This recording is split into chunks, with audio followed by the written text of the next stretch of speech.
Now we know that cults will often use courts and the legal system to silence people. Is the Isha Foundation using Canadian courts to silence American journalists? This YouTuber says yes, and I have a story to tell you. Now, in the United States, I'm in the United States, thank God, we are protected under the First Amendment, but other countries do not have the same guarantees. You may remember my video from last week. We discussed B. Scofield's article in Guru Mag, in which she exposes Sadhguru and the Isha Foundation for numerous misdeeds, for questionable practices, and she has her sources. We went over that article last week. I'm going to link that at the bottom so you can read the whole thing if you missed it. Please read the whole thing. Anyway, well, Sadhguru's Isha Foundation demands that I take down my video and give them a written apology like I'm in the second grade, or they will sue me for defamation in Canada. Canada. I got an email from the Isha Foundation law offices in Ontario. Among other things, they accused me of repeating claims that Sadhguru had engaged in serious misconduct, ranging from sexual coercion to suspicious deaths and financial crimes. I didn't make all of the allegations that they are accusing me of. First off, they come from a publicly available article from B. Scofield. So I'm linking that at the bottom. And what they accused me of, the bullet points that they accused me of, I didn't discuss a lot of them in my video, which is interesting. So I have to wonder if they even watched the video. You know what they say about a guilty conscience. This is part of the letter that they sent me. Listen, buddy. We are legal counsel to Isha Foundation, a federally incorporated not-for-profit charitable organization in Canada, and write to you on its behalf in relation to a video you published on or about June 6, 2025 on your YouTube channel titled, Is Sadhguru a Spiritual Leader or Dangerous Cult Figure? Guru Mag Expose Explained. Listen, friend. To date, this video has garnered over 37,000 views and constitutes a republication of numerous false, malicious, and defamatory allegations originally authored by B. Scofield in an article titled Inside Sadhguru's Cult Empire, first published by Guru Mag on March 4, 2025. Listen, buddy! Your video not only republishes that defamatory material in whole or in part, but also adopts, endorses, and amplifies many of the most egregious claims, which include, but are not limited to. So this list that they include, which they are accusing me of putting in my video, yes, it does contain some things that I put in my video, that I repeated in my video, that I forwarded to you in my video, but it includes things that I did not say in my video, which is really interesting. Like the accusation that he abused children at his various places, that he neglected them. I didn't say that. It's in the article, but I didn't say that. Guilty conscience, you know what they say. Also, I didn't make a big deal out of him borrowing from his teacher. I didn't. That's what people do, but that's in there, which makes me think they didn't actually watch my video. Now, B. Scofield's article linked at the bottom is pretty extensive, and it makes the claims that they accused me of and many, many more. I'm not going to read you the whole thing, obviously, for time. But there are some language slips in there that make me think that this is a blanket statement that they just sent to a lot of people, or at least one more person before me, and that it is not specific to my video, that they are trying to silence all the videos associated with this article. Clearly, they didn't even know the content of my video well enough to make a legal form specifically for me. Now, I expect more from personal injury lawyers, especially personal injury lawyers in Canada. If I suffer a slip and fall accident in Ontario, I know who I am not going to call. Now, they also included a confidentiality agreement, apparently just for laughs, because it is in no way legally binding. It is in no way legally binding. That's why I'm making this video. You can't just declare something private. They reached out to me. I didn't reach out to them. What are you even talking about? So I have reached out to the author of this article, B. Scofield. She hasn't gotten back to me yet. Of course, all of this happened just last night. So I'm going to give her some time. Obviously, I'm going to give her some time. She may get back to me today. She may be dodging me, and that's fine too. She does not have to get back to me.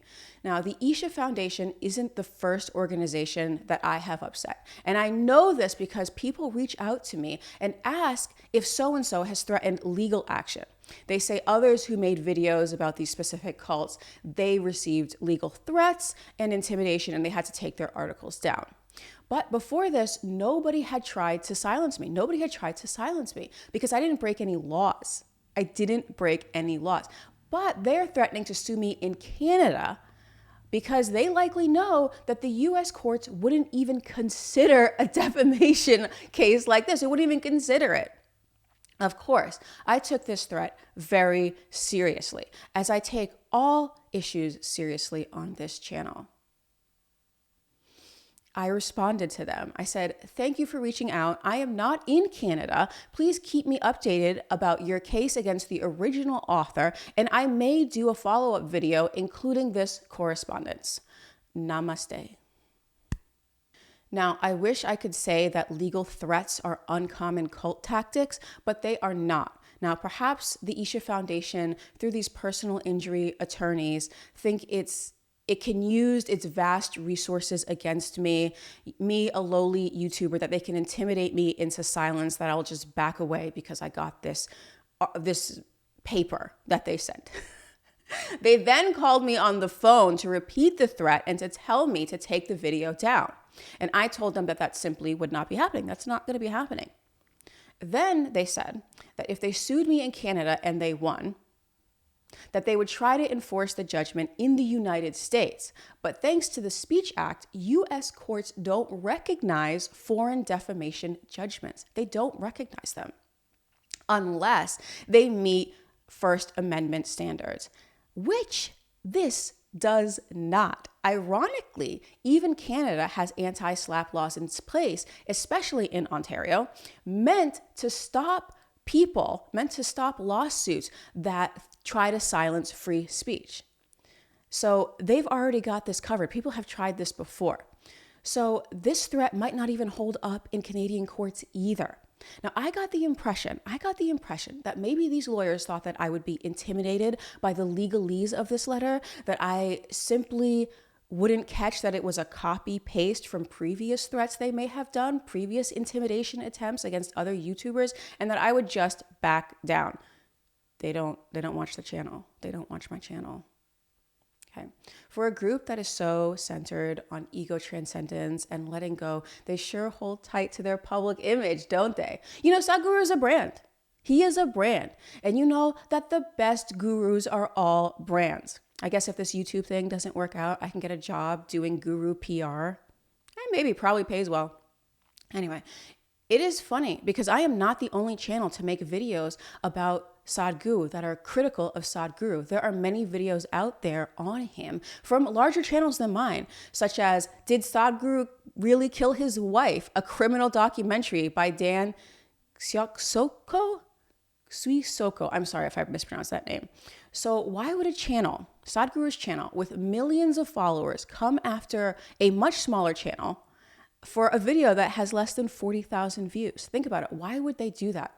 I have to imagine that either I personally am very special, or they go after a lot of people to keep their brand image up. Maybe more videos were taken down due to threats of intimidation. Apparently, there was a video with 1.3 million views that was taken down in India due to threats of intimidation. So I see why Isha Foundation thought that this would work, because it's worked for them before. Of course, this is 100% contrary to American values. We are entitled to freedom of speech and to freedom of the press. And yes, we also get freedom of religion. It's all in the First Amendment.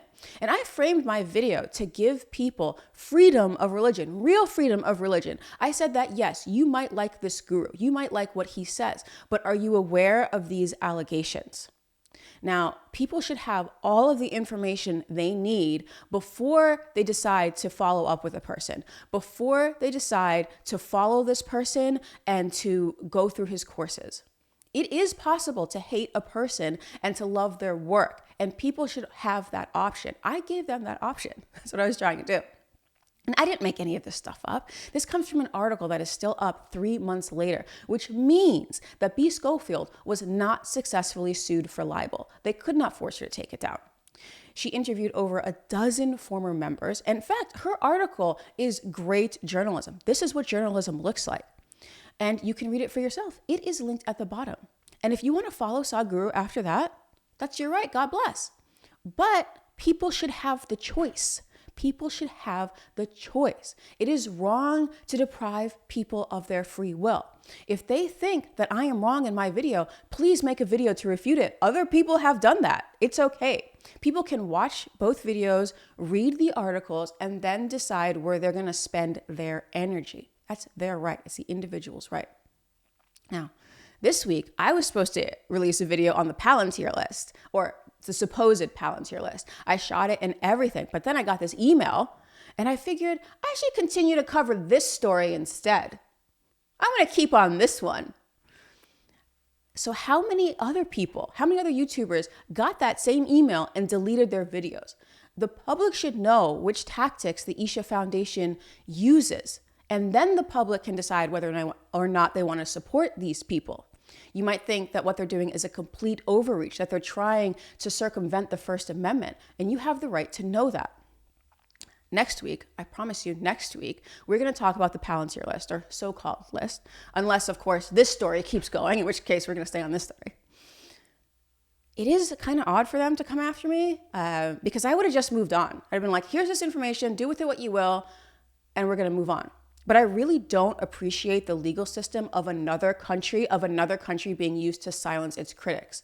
I will release my Palantir video on my Patreon so that we can talk about it in this week's podcast, which is on Sunday. Our podcasts are on Sunday. So I'll do that for my Patreon, and then I'll release it on this channel next week. Thank you so much for your support. I can tell by the stats how many people are there just to hate bomb me.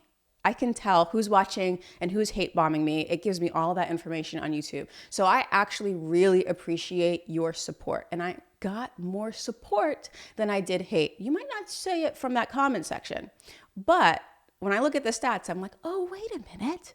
Most of the people actually supported me on this. They're just trying to trick me. Not gonna work.